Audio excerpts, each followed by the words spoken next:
Hello friends, कैसे हैं आप सब। मुझे उम्मीद है आप सब बहुत अच्छे होंगे। और गुप्त नवरात्रि चल रहे हैं तो मुझे उम्मीद है आप में से काफ़ी लोग गुप्त नवरात्रों में माता रानी को खुश कर रहे होंगे। 10 महाविद्याओं की पूजा होती है इन दिनों। तो आप सब अपने अपने आस्था के हिसाब से 10 महाविद्याओं को खुश करने की कोशिश कर रहे होंगे। जिन पर भी आप विश्वास करते हैं आप उन्हें खुश करने की कोशिश कर रहे होंगे, साधनाएँ कर रहे होंगे, सिद्धियाँ प्राप्त कर रहे होंगे, शक्तियाँ प्राप्त कर रहे होंगे। और आपको बहुत सारी शुभकामनाएँ। अगर आप किसी भी तरह की साधना कर रहे हैं, शक्ति की साधना कर रहे हैं, शक्ति प्राप्त करने के लिए आप पूजा पाठ कर रहे हैं, प्रार्थनाएँ कर रहे हैं, तो ईश्वर आपकी समस्त मनोकामनाओं को पूरा करे। आज का जो मेरा वीडियो है ये वैसे साधनाओं के बारे में नहीं है और ना ही टैरोट का वीडियो है। आज ये वीडियो आपकी जानकारी के लिए है। देश और दुनिया में जो जाति धर्म के नाम पे लड़ाई झगड़े चलते हैं, ये उसके उसके लिए मैंने एक वीडियो बनाया है।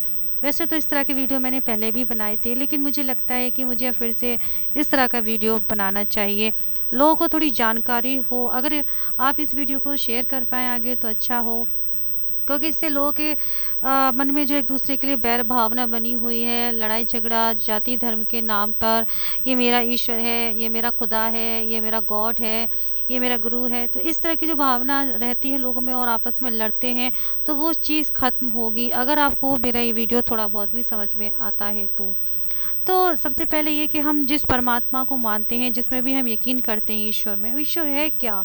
क्या ईश्वर वो स्वरूप है जो हम देखते हैं कि ये राम है, ये कृष्णा है, ये शिव हैं, तो क्या ये ईश्वर हैं? क्या परमात्मा है ये?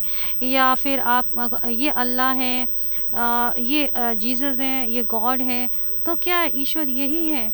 और 2-4 किताबें अगर हमारे पास हैं, हिंदूज़ में वेद हैं, ग्रंथ हैं, और और मुसलमानों में उनकी अपनी धार्मिक पुस्तकें हैं, क्रिश्चियंस में उनकी अपनी धार्मिक पुस्तकें हैं। तो क्या ये सब इतने ईश्वर इतने छोटे से हैं, परमात्मा इतने छोटे से हैं कि ये बस 4 किताबों में सिमट कर रह गए हैं? क्या उनकी बातें इतनी छोटी सी हैं कि बस 4 किताबों में सिमट कर रह गई हैं? क्या इतना छोटा हमने उनको बना रखा है? उन्हें हमने इतना छोटा समेट दिया है कि बस भगवान की बातें यही हैं। अगर हिंदूज़ की बात की जाए तो बस 33 करोड़ देवी देवताओं को हम माने बैठे हैं। पर वो क्या भगवान वाक़ई 33 करोड़ स्वरूप में हैं? आप जिस भी धर्म से ताल्लुक़ रखते हैं, आप सोचिए क्या आपके जो भी खुदा हैं, आपके गॉड हैं, तो क्या वो इतने छोटे हैं? क्या बस वो 1-2 किताबों में, 4 किताबों में सिमट कर रह गए? उनकी बातें बस 4 किताबों में सिमट कर रह गईं। क्या वो इतने छोटे हैं? जिसने पूरा ब्रह्मांड बनाया है, पूरी सृष्टि बनाई है, हम लोग तो कुछ भी नहीं है, कीड़े-मकोड़े भी नहीं हैं उसकी चीज़ के आगे। और उसकी बातें सिर्फ़ 4 किताबों में सिमट कर रह जाएँ, तो क्या ये सच है? नहीं, वो इतना छोटा नहीं है, परमात्मा इतनी छोटी नहीं है जो महज़ जो है 4 किताबों में सिमट कर रह जाए। तो सवाल उठता है कि क्या है ईश्वर? हिंदूज़ लड़ते हैं कि जैसे कि देश में चल रहा है, मंदिर मस्जिद के नाम पे लड़ाई झगड़े चल रहे हैं। और जहाँ पे मस्जिद है वहाँ पे कभी मंदिर हुआ करता था, इस तरह की बातें निकल कर आती हैं। तो क्या है ये सब चीज़ें? और विश्व में भी हर जगह बोलते कि यहाँ मंदिर हुआ करता था, आज यहाँ मस्जिद है, आज यहाँ चर्च है, यहाँ आज यहाँ वहाँ है, ये वो, इस तरह की बातें निकल कर आती हैं। बड़े बड़े ज्ञानी महाज्ञानी लोग इस तरह की बातें करते हैं, तो बड़ा दुख लगता है कि इस तरह से भ्रांतियाँ फैला रहे हैं। सच तो ये परमात्मा है क्या? एनर्जी। ईश्वर वास्तव में है एक एनर्जी, और उस एनर्जी को आपने नाम दे रखा है कि ये जो है माता रानी है, ये जो है खुदा है, ये जो है गॉड है, ये जीसस है, ये मदर मैरी है, ये गुरु है, ये वो है। ये एनर्जीज़ को हमने एक नाम दे रखा है। देश काल परिस्थिति के अनुसार ये एनर्जी भौतिक शरीर धारण करती है। ये भौतिक शरीर उन्हें धारण करना पड़ता है जब संसार में बुराइयां पैदा हो जाती हैं। अगर भारत में बुराई पैदा हुई थी तब कृष्ण पैदा हुए थे रावण का वध करने के लिए। और कई उन्होंने लीलाएं करी थी, क्योंकि वो विकृतियां यहाँ आई थी उनको ख़त्म करने के लिए। कुछ में उन्होंने युद्ध किया था, कुछ में उन्होंने युद्ध नहीं किया था, लेकिन उस चीज़ को उन्होंने ख़त्म किया, तब उन्होंने ये भौतिक देह धारण की। ठीक है।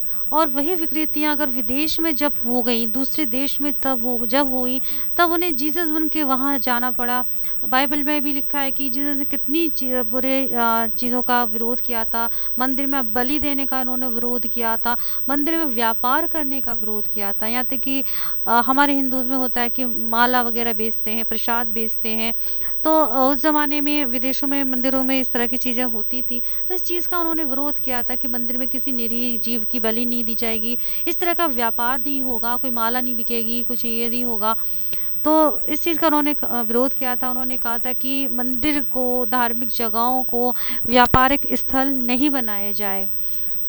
तो ये क्या चीज़ थी, क्या क्या वो जीसस अलग हो गए, उन्होंने वो भौतिक देह धारण करा था। मोहम्मद साहब का विरोध करते हैं, लेकिन क्या है, ये एनर्जी तो है। जहाँ जहाँ बुराइयाँ हुई हैं, उस सर्वोच्च शक्ति पर तो यकीन करते हैं ना आप लोग। उस सर्वोच्च शक्ति को भौतिक देह धारण करनी पड़ती है। देश काल परिस्थिति के अनुसार वो भौतिक देह धारण करती है। और जिस भी जगह पर बहुत ही ज़्यादा बुराइयाँ हो जाती हैं, उस चीज़ को ख़त्म करने के लिए वहाँ वो आती है। क्योंकि हम मनुष्य हैं, मनुष्य गलतियाँ करते हैं, पाप करते हैं और अपनी मनुष्य की भाषा ही समझते हैं, पशु की भाषा नहीं समझते। तो वो सर्वोच्च शक्ति हमारे जिस स्वरूप, उसी स्वरूप को धारण करती है जिसकी भाषा मनुष्य जाति समझती है। और उसी में आकर वो हम लोगों के बीच में रहकर उस चीज़ को ख़त्म करती है, उस चीज़ का मार्गदर्शन करती है कि ये चीज़ गलत है। अब भगवान बुद्ध हो गए, महावीर हो गए, ये सब आए हम, क्योंकि ये एनर्जीज़ थी, उन्हें ये भौतिक देह धारण करना पड़ा हमारे समाज में जो बुराइयां फैली थी उस चीज़ को ख़त्म करने के लिए। लोग लड़ते हैं जाति धर्म के नाम पे, ईश्वर के नाम पे, खुदा के नाम पे, गॉड के नाम पे।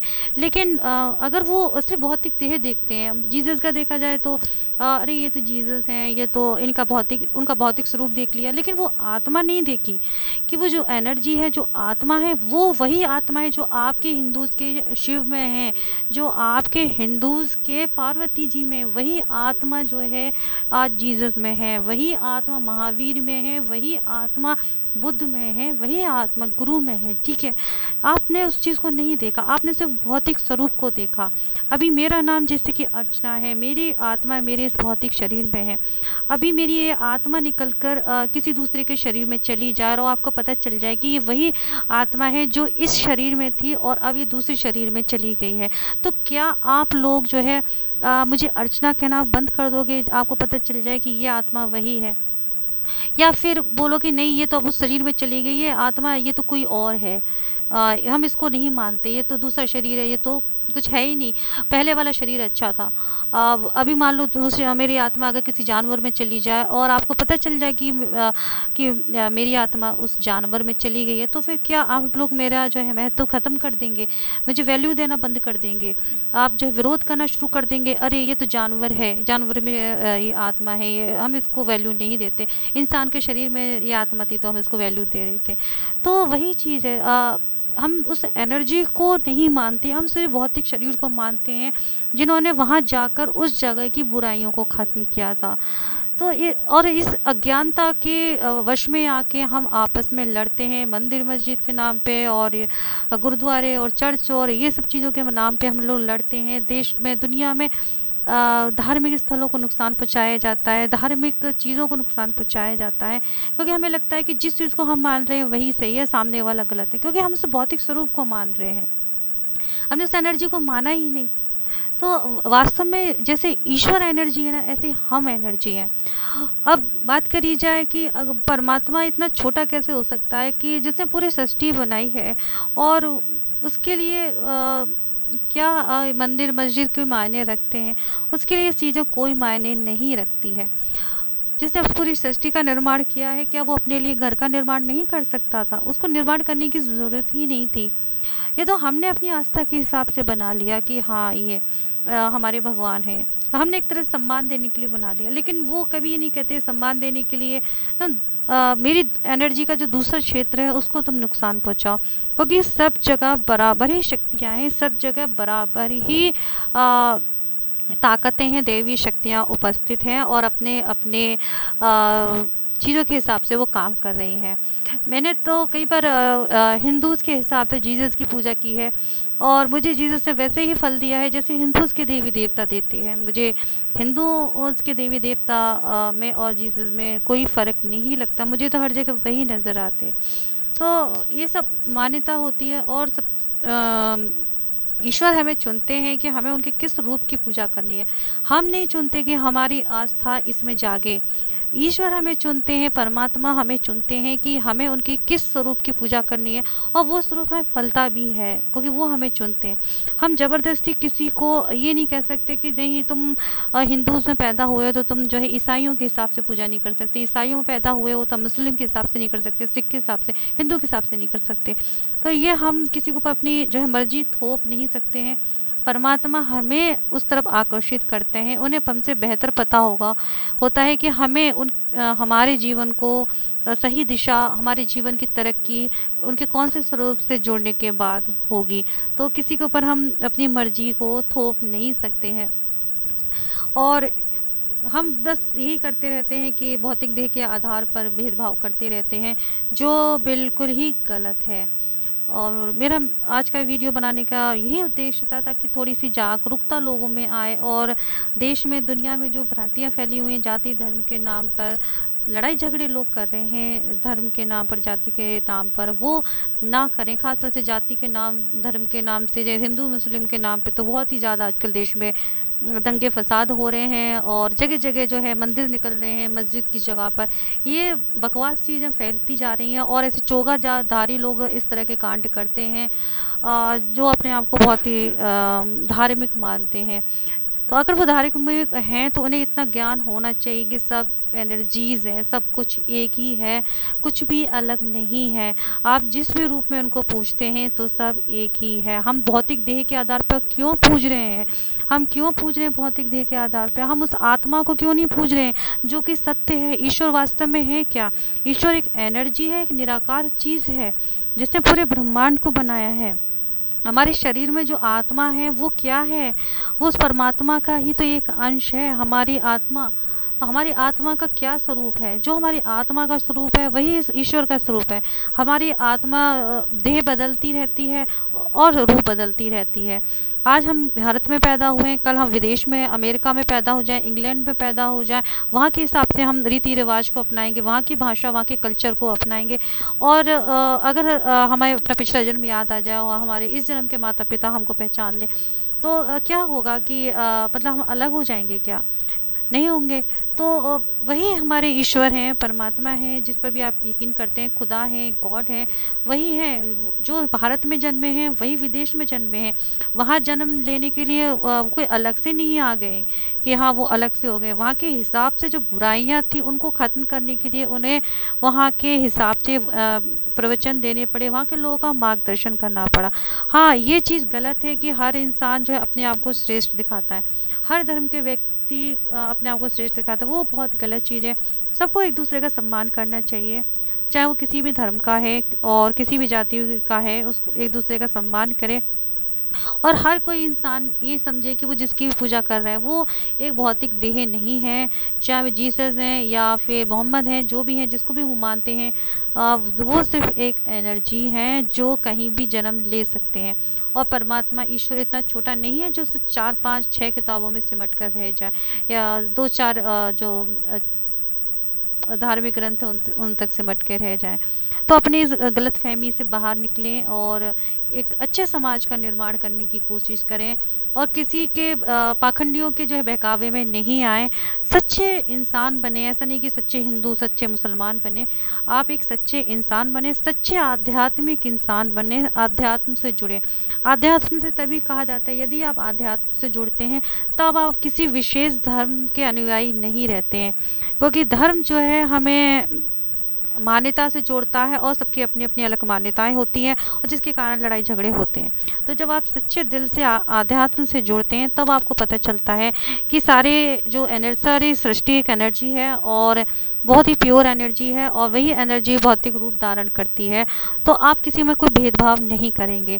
लेकिन अब आप अध्यात्म से नहीं जुड़ते हैं तो आप सिर्फ भटकते रहेंगे और लोग आपका शोषण करते रहेंगे आपके इस नादानी के कारण। तो इस चीज़ से बाहर निकलें, आप खुद को अध्यात्म में लगाएं, अपने आप को जानें। हमारा जो शरीर है ये भी एक ब्रह्मांड की एक शाखा है। हमारे शरीर में जो अंग हैं, चाहे वो आँखें हैं, चाहे शरीर के अंदर के अंग है, दिल है, लिवर है, किडनी है, बाकी जो भी हमारे अंदर के अंग हैं, तो क्या वो हमारा एक अंग हमारा शरीर है? नहीं है। वो एक शरीर के अंदर विराजित है, ठीक है? तो हमारा ये शरीर क्या हुआ? एक ब्रह्मांड हो गया। और ये पूरा शरीर किस चीज़ से बना हुआ है? छोटी-छोटी कोशिकाओं से बना हुआ है। ठीक है, अगर एक भी कोशिका हमारी ख़त्म हो जाती है तो हमारे इस शरीर का कोई महत्व नहीं रहता, हमारे शरीर को नुकसान हो जाता है।